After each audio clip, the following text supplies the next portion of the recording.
to watch for it. And Okay. so, but yeah, we can definitely go over that tonight or in the morning. Okay. All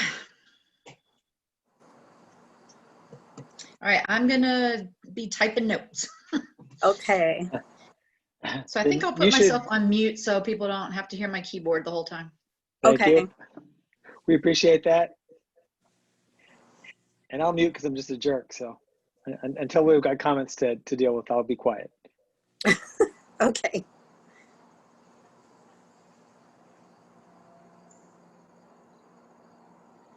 So we definitely have a few minutes before the meeting starts. So, and Huppert's not here yet anyway. So we can smoke them if we got them. Right, exactly. Did you get confirmation that he was coming at 7? Well, actually, now that you mention it, no, but Charlie mentioned it. That's what I thought too, so I'm guessing. I heard him talk about it in his robocall. Oh yeah, I didn't get the robocall. Yeah. Oh, you didn't get it yesterday? Oh, well, my husband got it. I guess they switched numbers.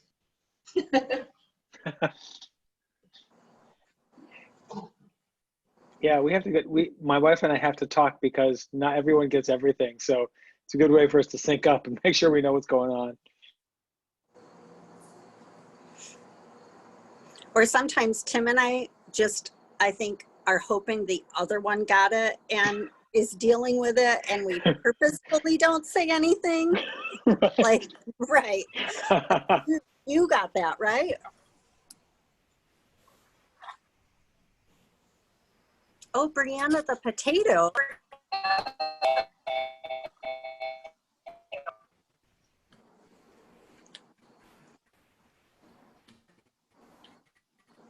Yeah, we might have to do introductions so we know who's who.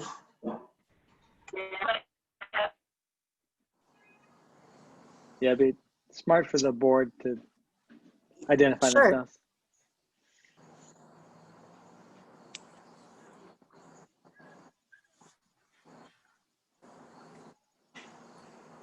Angela, whenever you do the introductions, I'll log in on my phone because I don't have a camera on my home computer, so I'll log in on my phone so I can at least say hello and put a face. Okay. That sounds good. Thank you.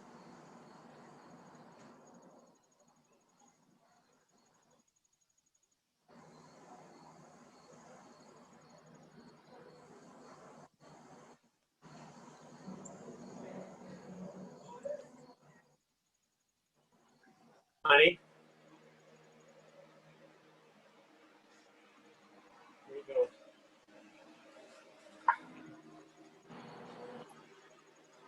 go. Good evening.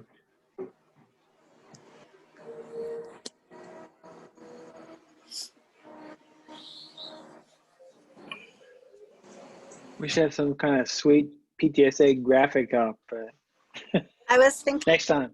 that we needed a theme song to play, but the only thing that I could think of today was Gilligan's Island, the theme from Gilligan's Island, and it just didn't seem great.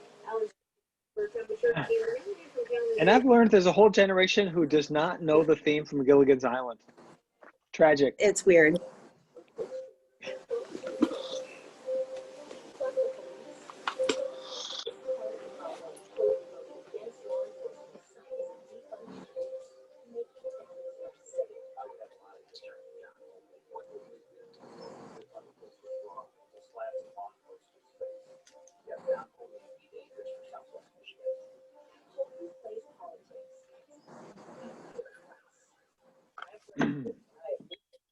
Oh, there he is.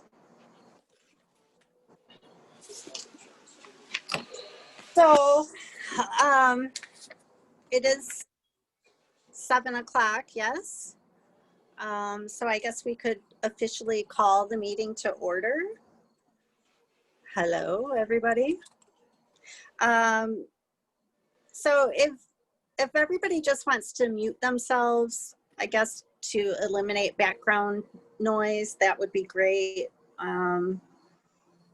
If you have any questions or want to comment, feel free to use the chat feature.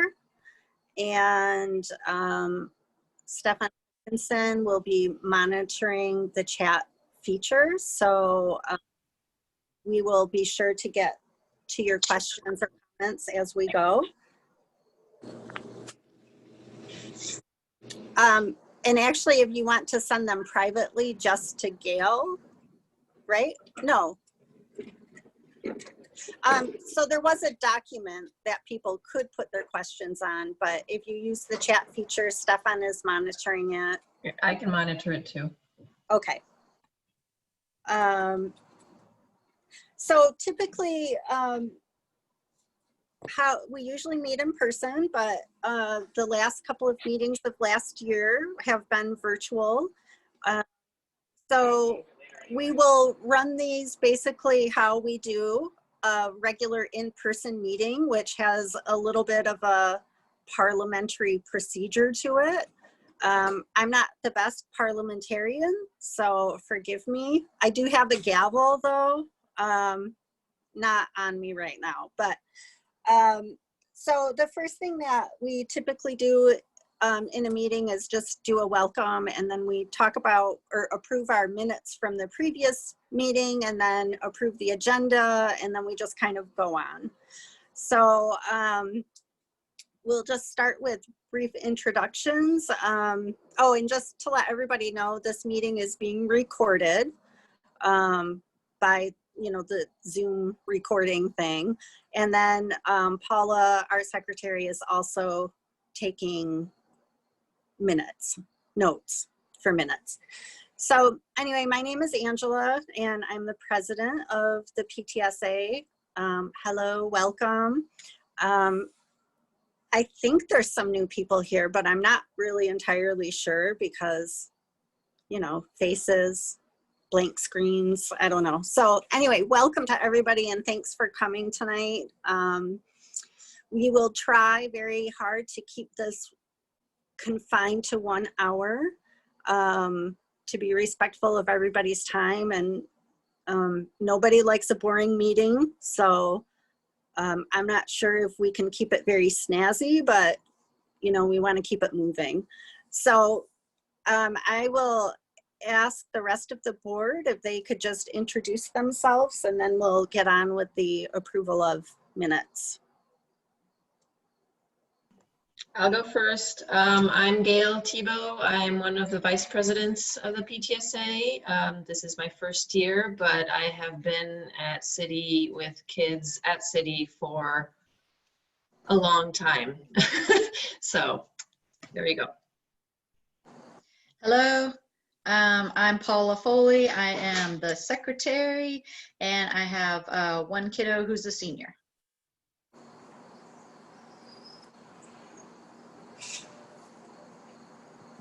Okay, I'll go next. I'm Carol Carr. I am the current treasurer, and I have an 11th grader. My name is Huppert. I have the secretary. I am one of the vice presidents. This is my third term. Hi, my name is Ardina Washington, and I have an 8th grader, and this is my first term as the vice president, as a vice president. Welcome. And then we also have Mr. Stefan Hopkinson, who has completed his board term, but is running really close support with us this year. And cannot stay away from the PTSA because I love you guys. So, and Stefan and his workplace are very generous to the PTSA by letting us use their Zoom account, and they host some other features for us. So we really appreciate what Mindscape does for the PTSA. Thank you. And then I'll just say, Happy technically, to I'm on help. the board as the principal, but they do all the hard work. I just come in for the fun. Just kidding. Sometimes we don't even invite them. Yeah, which really bothers me, but they figure it out. Yep. So that's the board. Our emails are all posted on our website, and feel free to reach out to us at any time. Our website is cityptsa.com. So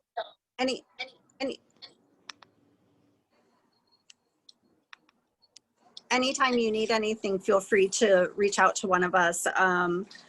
Most of us look at those emails pretty much daily, even though, you know, we're volunteers. We have lives like all of you and children at home doing school, but we should get back to you rather quickly. So feel free to reach out if you have any questions. You can also message us on Facebook, but we don't monitor that as much as we do our emails. And just to mention, the City PTSA website has been revamped quite a bit by our new webmaster. And so we do have bios of ourselves that you can go and refer to. And actually, I don't know if Lori is here tonight or not, but Lori Box, who has been a parent action leader at City, she is volunteering as our webmaster this year. So she's been working hard on updating our website and helping us get a little more current and stay on time with what we're doing, and that's reflective in our website. So thank you to her, even though she's not here. So the first order of business is to approve previous meeting minutes. So I have an asterisk to that. We did have, our last official meeting was in May. We did meet an extra time in June because, you know, all of this was still very new, and we did not take official minutes from the June meeting. That's been recorded. So the last official set of minutes that we have are from May, from the end of the school year. Paula, I'm sorry. Okay, I did find those June minutes, and I Okay. just put them in the chat. Okay, so they're available to look at. Yep. In there, but we're actually, since that fell out of the school year, we're approving the May minutes. So, and how we do that is I take a motion and then someone has to second the motion. Move to approve. Is there a second? I think Ella Carr wants to second that. Oh, Beth, okay. All right. Hi, Ella. Ella's my favorite senior, and I'm saying that because my senior is not on this call. So I can do that. Okay, so all those in favor, raise a hand. Yeah. Okay, so we'll move on. Well, no, it's all So we posted our, I'm sorry, did somebody have something to say? Okay, I might just be hearing extra things. We posted our agenda on Facebook and on our website. It's pretty simple tonight. There's not much on it. We're going to talk about the fall fundraisers and present our budget. And then we're just going to really do question and answer, especially for Mr. Huppert. And that will be the meeting. So are there any changes or additions to the agenda as it is? So can we approve that? I see a first and a second. So we'll go ahead with that. So let's talk about the fall fundraisers. Normally at this time of year, we are selling pies like nobody's business. And we do that in coordination with Zoo and Blandford, as well as CFE. And for those of you that don't know, the 6th grades of Blandford and Zoo School are part of the city PTSA. So this structure and this setup happened sometime in the past when they basically kind of referred to CFE, Zoo, and Blandford as the city family of schools. And so those schools were incorporated into the City High Middle School PTSA, and that's how it has remained, even though they have separate principals. They are still included with us. So anyway, there's a couple of things that we do together each year. One of them is the pie sale. So obviously we're not selling any pies because we won't be able to get together to make those pies. The pie sale is our largest fundraiser of the year. Last year, I think we made close to $10,000. That was our profit from the pie sale. And that was just for city. That doesn't count what Blandford and Zoo and CFE made. So it's a really large fundraiser. So we're not able to do the pie sale. The other thing that we are unfortunately not going to be able to do this fall is our recycled arts market. We don't really know even if we'll be back to school by then, since it's like the 2nd day of November. So our coordinator for that has let the vendors know that we won't be doing that. And they are, many vendors and as well as the coordinator are open to doing an outdoor show or sale in the spring if that's something that would end up working. So they're open to that. And so all of these things are kind of on the back burner. So in essence, by not doing the pie sale and the recycled arts market, we are kind of at a loss of about $18,000. So we are introducing a new fundraiser on Monday, and it's a membership drive. So it's kind of like the NPR style drive where you can choose different levels of membership. And that is going to kick off on Monday. It will run for 2 weeks. And so that's when you'll sign up for just a general membership and also have the opportunity to just flat out donate some money to the PTSA. We have never done like a direct ask like this before. So this is new, and we have a very ambitious goal to raise $10,000. So look for that to roll out starting next week, Monday. And that said, being that we don't have any official members, we won't be voting on anything tonight. We're just here to kind of chat. We will present our budget tonight, but we'll actually vote on the approval of that at the October meeting when we have members signed up. So I think that's basically what I have for executive board updates, and I can let Carol talk more about our proposed budget. Thank you. So everybody should have received the proposed budget. We changed things around this year a little bit to try to make the budget a little bit more straightforward.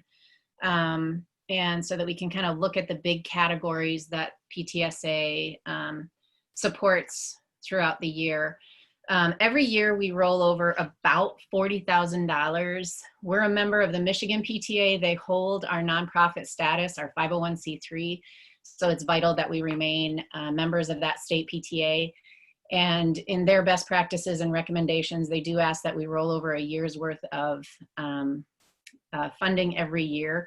We don't do quite that, but we do roll over about 40,000 a year, and we're hoping to do that again this year. So rolled over from last year, we rolled over just over $42,000.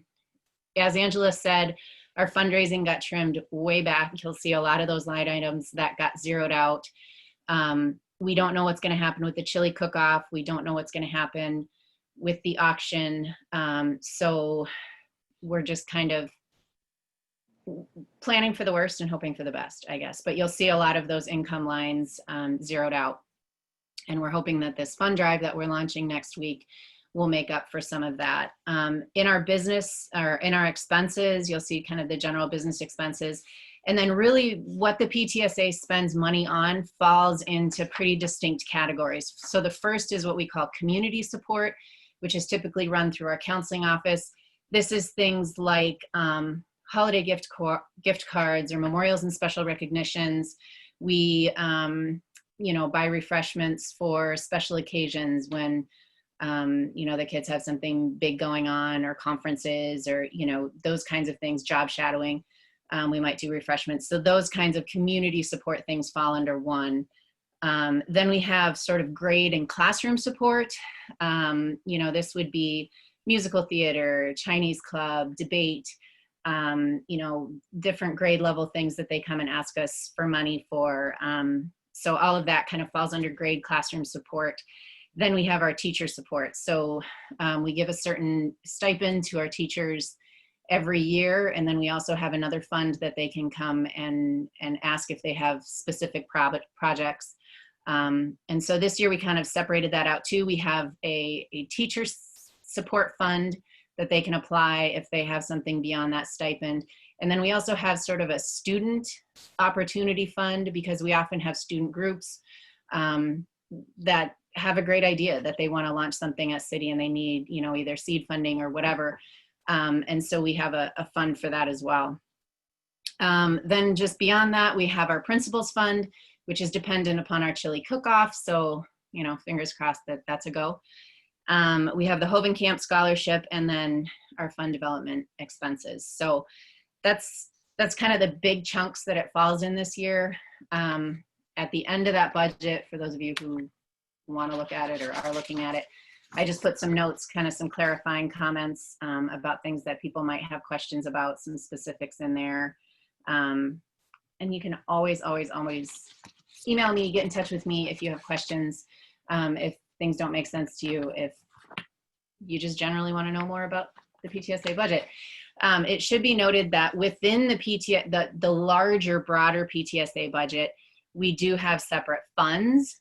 So what we present to the membership is just what we call our city general fund. So that's just for city. But then within that larger fund, we also have funds for Blandford, CFE, we have a musical theater fund, band has their own fund. And so that's not reflected in this budget that the general membership votes on, because they all have advisory boards and they kind of oversee those budgets, even though we do manage it and it's all really in one bank account. But that's part of the larger picture. So if anybody has any questions or needs access to the budget or anything like that, let me know. Thanks, Carol. It was great stuff. We did post the budget on our website for people to look at. Feel free. And I think this is noted on there, but one significant difference or change that we'd like to make, besides, well, we didn't want to zero all those things out, but for the teacher's stipend, we normally give or have available $100 per teacher every year. And they can come to us for any kind of reimbursement or something that would help them teach or help their students. We've bought wall maps, books, different equipment for people. It can really, we bought cleaning supplies for a classroom. I mean, it can really range. We would like to increase that from 100 to 150 per teacher this year.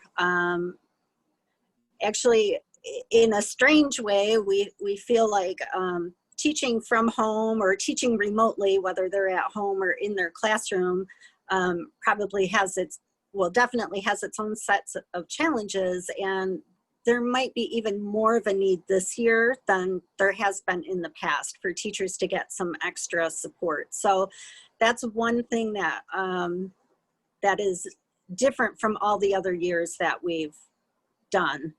And again, we won't be voting on this tonight, so everybody will have a chance to look through the budget and ask questions, either by email or to Carol or myself, and we can kind of walk you through anything that you have a question on. But we will vote on this in October. And just a quick note on voting. Anybody can come to a PTSA meeting. Anybody can ask questions, have input, make suggestions. Only people that have signed up for official membership are allowed to vote. So if by the October meeting you have not paid membership dues and become an official member, you don't actually get a vote on that budget. So we really encourage everybody to join and be able to actually help us decide how we're going to direct our funds. Yep, join. So I think we can move on to Mr. Huppert, who is here to give us updates, and then we can do some questions and answers. Sounds good to me. Thank you guys for sharing that. So I'll just. Do you want to, will you be reading the questions that were posted on that shared, or do you want me to read them to you? Well, I'm going to give you a couple just general updates, which may answer some of the questions, but I had requested access to the questions because for some reason I couldn't access them, and it said I had to request permission. So I don't. Yeah, I just gave you know. permission, and for the okay. October meeting, I have created a document that will be my personal account, so we won't come into that issue because we have restrictions with the PTSA Yeah. Google Drive. So we changed that. So for next meeting, it will be easier to access. Okay, great. So I think, let's see, I've opened it now. Yeah, all right. So I'll speak to those. You shouldn't need to read them, Gail.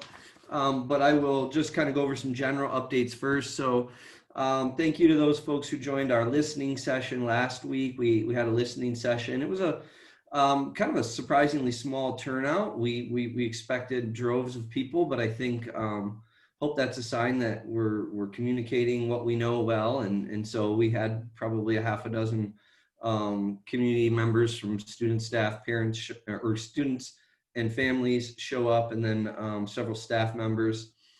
And then we also sent out a Google form just because we thought that might make it easier for anyone who couldn't attend. And we did get a couple dozen responses through the Google form, so that was really helpful. And overall, the feedback was really positive. I think the general tone is that given the situation that we're in, people feel like the setup is currently meeting the need, right? So I don't think anyone sees this as an opportunity where obviously we're flourishing in comparison to normal, but given the ability to have synchronous learning and given kind of what we can do, people feel like it's meeting the need. That being said, there was lots of great suggestions and ideas that we're taking into account. That was helpful feedback for just tweaking things to make the most of it. So next, that's kind of been up right now and actually was a really nice thing that happened today and will happen again tomorrow. And that's a supply pickup for certain families. So from noon to 3 today and tomorrow, there is an opportunity for any student who purchased a yearbook or an activities pass to come get that. There's also instrument pickup for students that are in band and orchestra who are getting assigned an instrument. There was workbooks available for math and language arts for middle schoolers, and then some art supplies for high schoolers too. So that was really great to see families. If you didn't know about that, please check your emails. I'm guessing most people here probably did know, but there's different time slots available depending on your last name. And we'll offer a makeup to occur next week too for anybody who couldn't come. So look for information on that. But just great to see so many faces, to be honest. We're there at school every day, myself and the administration team, and seeing a lot of kids online. But just seeing people in person was really filled my bucket up today. So just on a general note, we're close to halfway through the first marking period, if anybody can believe that. Currently, we are scheduled to wrap up the first marking period October 16th, with the beginning of the second marking period to be October 19th, I believe. And so with that, we are currently still on track for the plan that was laid out by the superintendent and the Board of Education before the start of school, and that is to have virtual learning exclusively through the first marking period, with the potential for a hybrid schedule to take place so that we can allow for in-person learning to occur at in a kind of a socially distanced fashion to start October 19th. And that is currently still being planned. So obviously there have been a lot of districts that have just recently come back in person, Kennewa, Rockford, etc. And so we're going to see obviously how things play out for those schools. The governor or the Kent County, I think it's actually the governor's office, recently required that schools they report a school listing for coronavirus outbreaks now. So that'll help districts to better track what's happening in these in-person settings in schools. But barring, a kind of a really negative downturn with that, our hopes is that we're going to be back in person on the 19th in some way, shape, or form. And from what I've heard, this has not been formalized, but the hope is to allow for virtual learning, like an exclusive virtual learning opportunity to continue for those families that wish to remain at home, because maybe there's reasons that would prevent a student from safely coming to school in any way, shape, or form. So what that turns out to look like in terms of the percent of, say, families at city that's opt for the online only option versus those who want to come back, that will largely dictate what kind of a schedule we can run, because ideally we need to create a schedule that will allow for approximately 50% of our traditional capacities to be in any room in any given time. So if half of everybody says they're going to stay home and do an online version, well, then that might, right, then the need to tweak the schedule looks different than if, say, almost everyone wants to come back. Well, then we need to create a schedule which forces people to be there only half the time. So it's really just going to depend on how this all plays out. But currently, we're on track to come back in some sort of a face-to-face capacity, even if that's, for example, half of the time per week. So you come on a Monday and a Tuesday, and then the other half of your class comes on, say, a Wednesday or a Thursday and a Friday, with the building being cleaned on Wednesday. I know that's one of the options being looked at. There's a lot of other iterations, could be mornings and afternoons, week on, week off. So all that's being taken into consideration right now. And so we are just kind of eager to plan for that, but having to do that slowly and incrementally as numbers change and we get feedback from you all, right, community, and we see how things are working out in the other districts. To that end, there is a community listening session that is district-wide for anyone who wants to attend. That's tomorrow. I don't have the time in front of me, but if you just go to the grps.org website, it's right on the main page. And that's tomorrow evening. It's a Zoom call. If you'd like to chime in and share your feedback on how things have been going and what you'd like to see happen, that would be the place to do it. And so at this point, I'm going to try to answer a couple of the questions that were put into the form. And this is the first one's a great question, because it says, distance learning due date question: why are assignments due on weekends or on non-school days, say a Saturday or Sunday evening? And what about this 11:59 p.m. due date time frame? So that's a great question, because That's something we really tried to tackle last year in terms of creating deadlines. We did some research on that as well. And apparently, even amongst adults, regardless of the time of the day, we found in certain studies that 70% of people will turn in an assignment within 1 hour of the due date, regardless of whether it's 6 in the morning or midnight. And so we decided, wow, we should probably prevent midnight deadlines because that means lots of kids are staying up till 11 some p.m. And so with distance learning and all that kind of happening, a lot of some of those protocols that we had been put in place, for some reason, well, I guess I understand why we're called into question or kind of put on the back burner. But so we have a staff meeting Monday and we're readdressing those very things. It was interesting. And so the biggest thing being, we like to have due dates occur during the school day or at the end of a school day, especially given that students have the 12 to 3 capability for office hours and to do work. You know, having things due, say at 3 o'clock or 4 o'clock makes sense. And so we're going to be reiterating that. The other thing that I think was interesting though, is that during our listening session, for example, one of our teachers was there and a parent explained like, well, I don't understand why things would be due on a Sunday or on a Saturday. And the teacher said, well, I was really actually just trying to help kids to try to spread out when they're doing their work. And so the teacher said, you know, I just didn't want to have it due on Monday, you know, or the very next day. And so I thought by giving them to the end of the weekend would give them more time and would be of benefit. And so I don't think there's any malicious intent with people trying to give these deadlines that are later on in the evenings or later on in the weekend.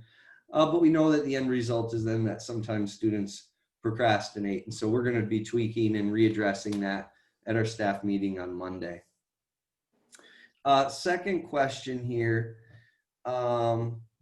Why are some of the homework assignments posted in Google Classroom and some on learn.grps.org? And it's obviously the thought is that the deadlines being all in one place is more straightforward and less confusing. So really, I think the only place that we're seeing that happen is in math. And that's because math actually has a curriculum built into this learn.grps.org website, where some of those assignments and lessons are linked directly to that page. So all the math teachers are using that to some extent. I'm hoping that's the only place you're seeing that, but feel free to post some of those things in the chat if you're seeing it other places. But that is why, and that's because that curriculum is embedded into that learn.grps.org platform. Next question was around, so it seems that my freshman has much more work than my junior. Is it possible to try to balance out the workload so it all seems more manageable for freshmen through high school? So that is surprising. I think we're all still trying to get a really kind of a more accurate handle on how much workload students do have. The thing with juniors that might be changing here shortly is that they have things like the extended essay, which begin to take more and more of their time as they move through their junior year. Also, as the juniors are kind of starting the diploma program, there's a lot of introduction to certain things, projects, and longer term work that's going on now that as they move through their junior year, I don't think that we'll be hearing that they have less work than a freshman. The freshman and the junior piece, another thing, and this may not be the case with the student, but we do find that for certain students, the same amount of work can take 4 hours versus the exact same assignments take another student 1 hour. And so trying to understand the workload situation is something that we're pretty proactive with in terms of asking students, seeking feedback, getting a wide variety of students to chime in. But I think overall, one of the things that we've actually been focused on in our professional development and some of our reorganization of our lessons is around this idea of how students approach their learning. And that's actually an integrated concept within IB education, is approaches to learning. It's called ATLs. And so it's around self-management, organization, communication, research, thinking skills. And so we've actually been trying to embed some of those lessons directly into students' work. We actually had a student create a website, which is called Seed, and and that's also a student who we have several design teams where students and various staff members work together to solve a problem. And it was around the workload. And this student and a group of students said, you know, I noticed that I spend a lot less time on work than say some of my peers. And it's not because I'm smarter. I know I'm not, because my scores show that, but it's because they come out with really, I think, proactive strategies to manage their time. So given that we're distance learning and students have to self-manage, I think we're seeing a wider kind of array of the amount of time that's required for kids to do things, because whatever their skill set is, it's magnified, being that they're managing their own time for half of the school day every day now. So if that's something that you struggle with, it's a real issue. If you're very good at that, then you're knocking things out, and there's a disparity that's growing. So please continue to share feedback with us and with teachers. You can always email us if you're concerned about that, but just know that it is something that we're actively working on, and wanting to really give students an enhanced set of skills to manage their own learning, knowing that that's such a huge factor right now with distance learning. The next question was around tech issues, and is there a protocol or something a parent needs to do to excuse an absence? And yes, that is the same process. That should be the same process that we've always followed, in terms of simply calling the office to let them know, hey, my student won't be in this hour or that hour or this day or that day. And that's simply just the phone call you normally would make, 819-2381. We'll get you right to attendance, or just calling our main line at 2380, and we'll get you there. Let's see, those were the questions that were posted ahead of time in the chat, but I'm going to quickly, or in the document, I'll take a look at the chat over here. Looks like it's just So I can kind of summarize the chat. Yeah, thank you. Some families actually like the later deadlines because it allows them to do stuff in the afternoon and or in the daytime, and then be able to come back to it later in the day. So a lot of people were actually agreeing to that it lets them actually plan their day a little bit better. So that could be something, instead of having it 11:59, having it for the next day or something, so that it's, you know, fair for everyone. But yeah, they will. But I don't mind kids actually waking up at 8 because it's a due date of 9 a.m. So that's something that can be feasible. The other thing, well, there was a question on the membership drive, so that doesn't apply to you. But yeah, that was basically it. Yeah, So I think that's a great point. I mean, I think that's how teachers see it, is, hey, I'm just giving them more time. It's just a struggle knowing that studies show the more time that's given, the longer people wait. And so, but again, to your point, instead of having it be due at midnight, let's have it be due at 9 a.m. or just 3 p.m. the next day. And unfortunately, what sometimes students say is, oh, great, now it's due at 9 a.m. instead of being due at midnight. What they don't realize is, that's an extra day, 9 a.m. it's being due. Originally, it was going to be due at midnight the night before. But unless that's shared explicitly with students, they get frustrated and just say, oh, well, now I just have less time to do it, when in actuality, you've been given 12 hours more or 9 hours more, or whatever it might be. So I think it's one of those struggles that communicating why the teacher has the deadline they do, and sharing when it originally was and when it is now, is probably going to help to make sure everybody understands where they're at. But we're going to be making some adjustments to that, and try to be clear with kids as to why those are happening. Other questions, anyone? Yeah, if anyone else has a question, if you want to unmute and ask your question, feel free to do so. I've got an observation, Mr. Huppert, and I'm sure I speak for a lot of families where, you know, every teacher has a slightly different process and a different delivery mechanism.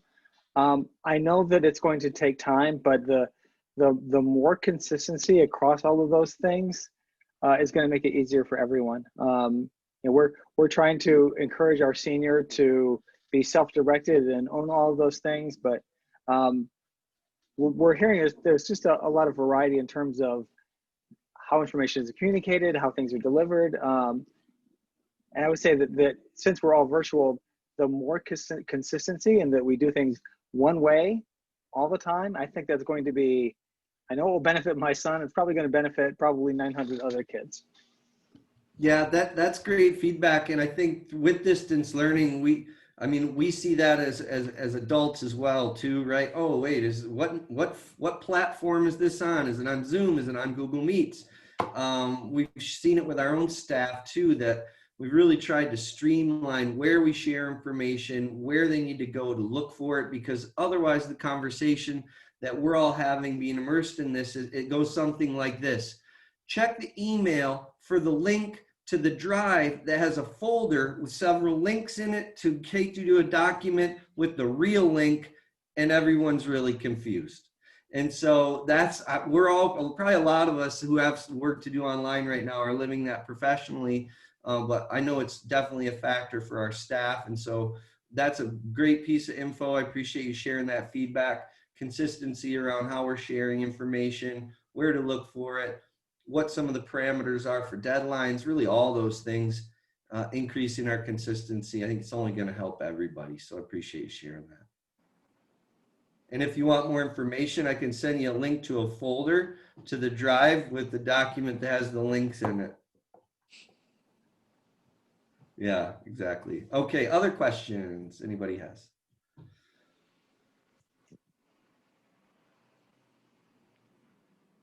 Well, I'll just share a couple things while giving folks some wait time. I will say, sharing of information is definitely a struggle during distance learning. There's a lot of initiatives that we want to do with students as an administration, or around, say, extended essay work, or, presentations, grade level meetings, epic reps. There's a lot of these different groups that meet, and what we're finding is that definitely there's not extra time or enough time in synchronous learning for us to push into those formats. And so the other thing that we're finding is when we send a document or even a video to share, there's really only a certain percentage of students who actually take the time to read it or to watch it. And so it's definitely a struggle in terms of what we share and how much we share, knowing that the more we share, although it often seems better to, hey, the more information, the better. Well, to some extent that's true, but we're also finding that the more you share, the more that doesn't get reviewed by a certain percentage of students. And that creates disparities. And so we're really trying to be cognizant of being succinct and kind of thorough with really targeted information that we're sharing. And so if anybody feels like, wow, why haven't we done this, or why haven't we done that? Well, it's because we want to make sure to honor, first of all, the class time that students have. And then we're trying to roll out things in a way that it's digested by all students, and not trying to push too much, because we know that the more that we do that, if it's not done well, we're just creating disparities between groups of students. And so we do notice that everyone has been very gracious, patient, flexible, and understanding. That's been something that's definitely lifted me up, is to see everyone, for the most part. There's been very few instances of people who haven't been supportive.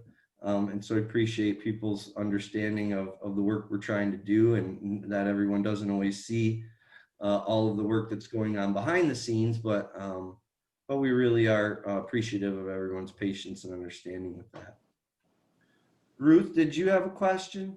I have a question, and Yeah. actually what you were just talking about brought it forward to my mind. It had been more of an issue last spring, but we kind of worked through it. This fall, it's also an issue. Just as an example, I'm not throwing a teacher under the bus, because it's not just this one teacher, but I'm linked to Eliza's Google Classroom, and I get notifications when she gets notifications. And I'm not even kidding. There were like 8 notifications in 30 seconds. And I went in and checked her email. She literally got like 50 emails. and it's not so much that any of those emails are in and of themselves bad. It's just, it's overwhelming. And I don't know that there's any solution to that at all. It's like, I don't even get like that email, in my job, but they have 8 classes and they get notifications, they'll get like 12 notifications. Again, I don't know that there's a right answer or anything.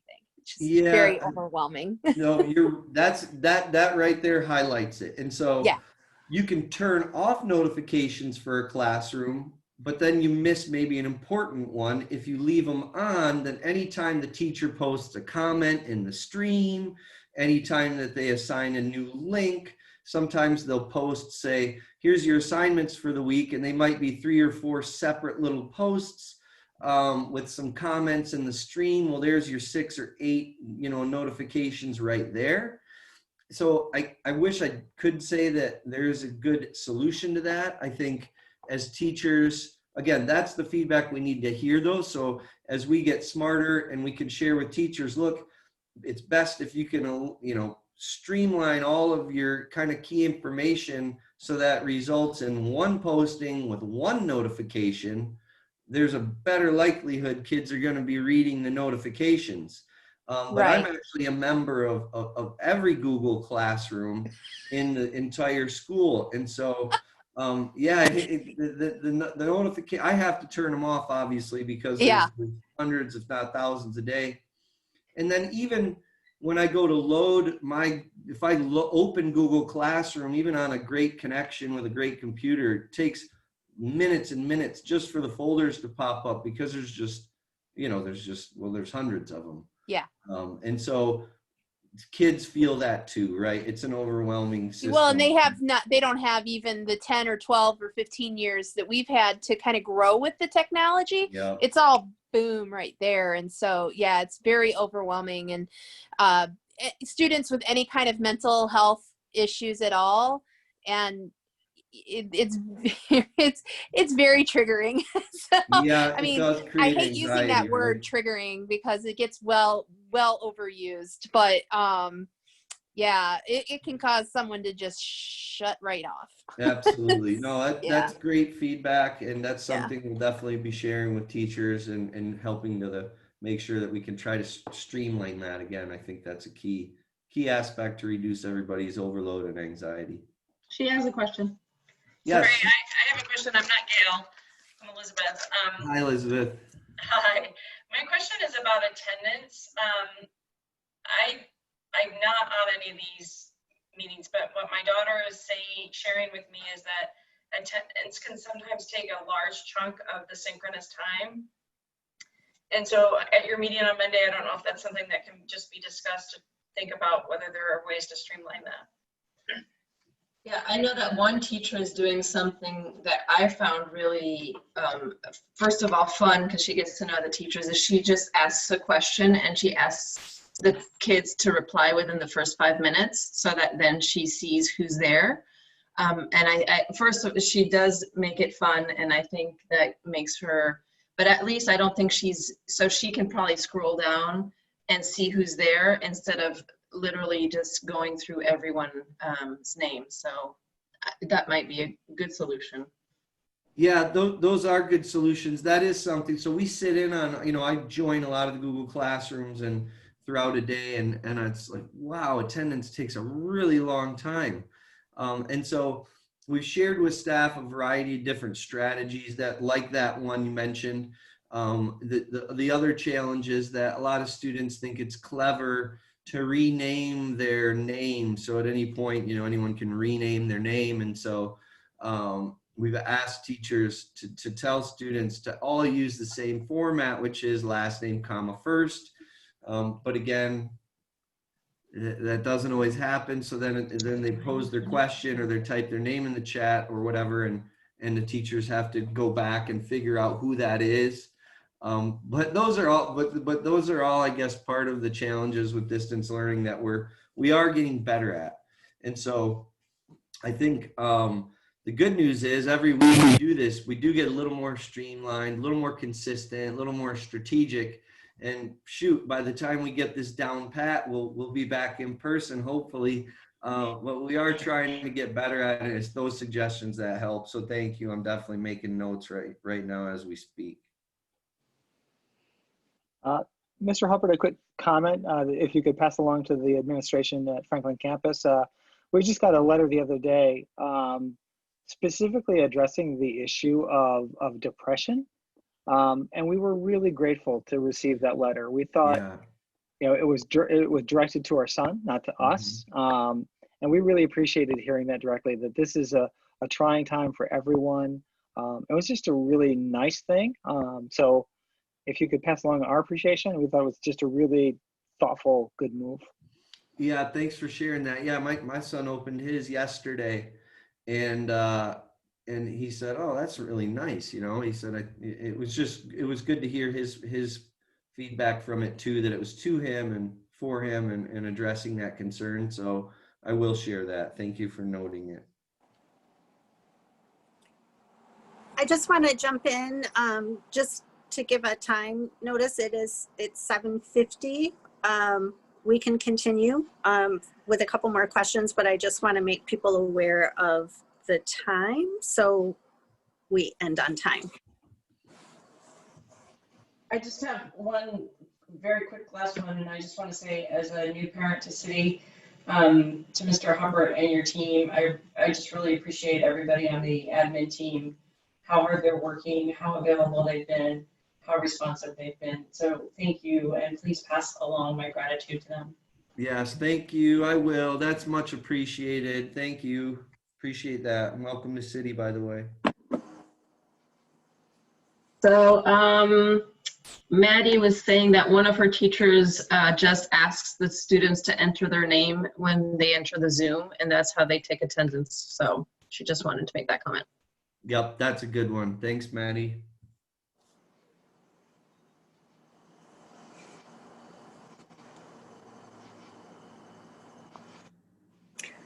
So unless, I think probably people had the opportunity to type questions in, so we can probably wrap this up. I want to let everybody know that we are still keeping our meeting schedule from last year, which is the third Wednesday of every month at 7 p.m. And this will always be the Zoom link. Next month, Dr. Ron Gorman will also be at the meeting to answer questions. On our website, we have posted, Gail has posted a link to a document. If you want to start your questions to Dr. Gorman, he has access to that file as well. So if you think of anything for Franklin campus, feel free to start adding to that document. Yeah, and for that document, so the link will be on the agenda, at the bottom of the agenda. There's that link. And I know Dr. Gorman really appreciates having the questions earlier so that he can actually make sure that he has an answer the day of the meeting. So.